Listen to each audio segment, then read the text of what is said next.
Welcome to RK Learning Pathshala friends. Today we discuss types of numbers in class 9th. Class 9 का first chapter है हमारा number system. उसमें हम सबसे पहले आपको बताएंगे रियल नंबर्स क्या होते हैं। रियल नंबर्स डिवाइड होते हैं टू फॉर्म्स में, रेशनल नंबर्स जिन्हें हम हिंदी में परिमेय संख्या बोलते हैं, और उसकी वैल्यू क्या होती है P upon Q। It means परिमेय संख्या वो होती है जो P अपॉन Q की फॉर्म में यानी कि इस फॉर्म में रखी जा सके। सेकेंड है हमारा इरेशनल नंबर, इट मीन्स अपरिमेय संख्या। इसकी डेफिनेशन क्या होती है, इसकी वैल्यू क्या होती है कि वो संख्या जो P अपॉन Q के फॉर्म में ना रखी जा सके। अब रेशनल नंबर्स किस किस में डिवाइड हो सकते हैं? Number 1 terminating and decimal expansion, number 2 non terminating and recurring decimal expansion. Irrational numbers किस में डिवाइड हो सकते हैं? Non terminating, non recurring, decimal expansion. इनको डिटेल में समझने के लिए अभी हम आपको समझाते हैं। Now you see friends, real numbers जिन्हें हम वास्तविक संख्या कहते हैं, ये डिवाइड होता है दो पार्ट्स में, डेसिमल्स एंड इंटीजर्स। अगर हम बेसिक से देखें तो डेसिमल होता है हमारा दशमलव, इंटीजर होता है हमारा पूर्णांक। डेसिमल को हम आगे कितने पार्ट्स में डिवाइड कर सकते हैं? अब जल्दी से हम फटाफट ये देख लेते हैं। डेसिमल को हम 2 पार्ट्स में डिवाइड कर सकते हैं। टर्मिनेटिंग मींस शांत या अवसानी, इसे हिंदी में ये कहा जाता है शांत या अवसानी, और नॉन टर्मिनेटिंग मींस अशांत या अनावसानी, इनको ये कहा जाता है। डेसिमल को, दशमलव को 2 भागों में बांटने के बाद जो हमारा ये टर्मिनेटिंग होता है, शांत और अफसानी जो हमारे होते हैं, जिन्हें हम इंग्लिश में टर्मिनेटिंग कहते हैं, इनको हम रिपीटिंग और रिकरिंग भी बोलते हैं। क्या बोलते हैं? Repeating and recurring. क्यों?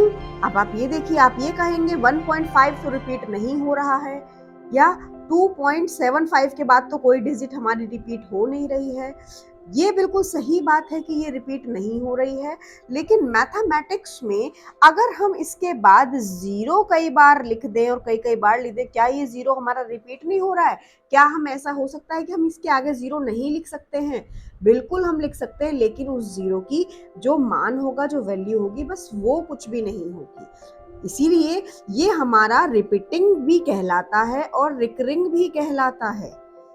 आगे अगर नॉन टर्मिनेटिंग की बात करें कि जो हमारा रिपीट होता रहता है, कभी उसका एंड ही नहीं होता, कभी उसका लास्ट ही नहीं होता, ऐसे वाले पॉइंट्स में यानी कि नॉन टर्मिनेटिंग भी हमारे 2 तरह के होते हैं। कौन कौन से होते हैं? रिपीटिंग यानी कि आवर्ती दशमलव, जिसे हम रिकरिंग भी कहते हैं, और नॉन रिपीटिंग यानी कि अनावर्ती दशमलव, जिन्हें हम नॉन रिकरिंग भी बोलते हैं। जो हमारा टर्मिनेटिंग होता है वो बस यही होता है, repeating and recurring, but non terminating हमारा रिपीटिंग भी होता है और नॉन रिपीटिंग भी होता है। तो ये आप सभी को याद करना पड़ेगा इसको, कॉन्सेप्ट को समझने के लिए। अब यहाँ पर रिपीटिंग में ये नंबर रिपीट तो कर रहे हैं, लेकिन साथ के साथ ये रिकरिंग भी हैं। यहाँ पर ये नंबर रिपीट नहीं कर रहे हैं, नए नए नंबर आए जा रहे हैं। ऐसा नहीं हो रहा है कि जैसे यहाँ पर 333 था, 12121212 रिपीट हो रहे थे, सेम यहाँ पर ऐसा बिल्कुल भी नहीं होता है कि कोई भी नंबर आपका रिपीट कर रहा है। लाइक 1 2 4 6 5 7 9 के बाद में अब तक देखिए सारे नए नंबर्स आ रहे हैं, एक भी नंबर दोबारा से रिपीट होकर नहीं आया है।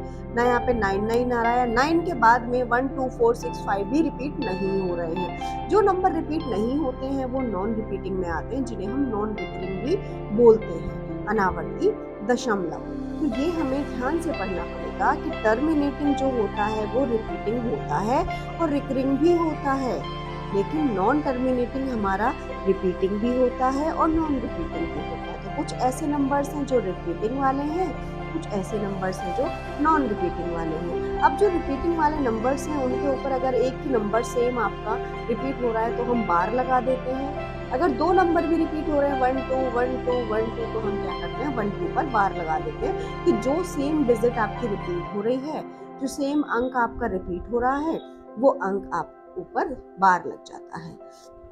अब आगे की बात करते हैं।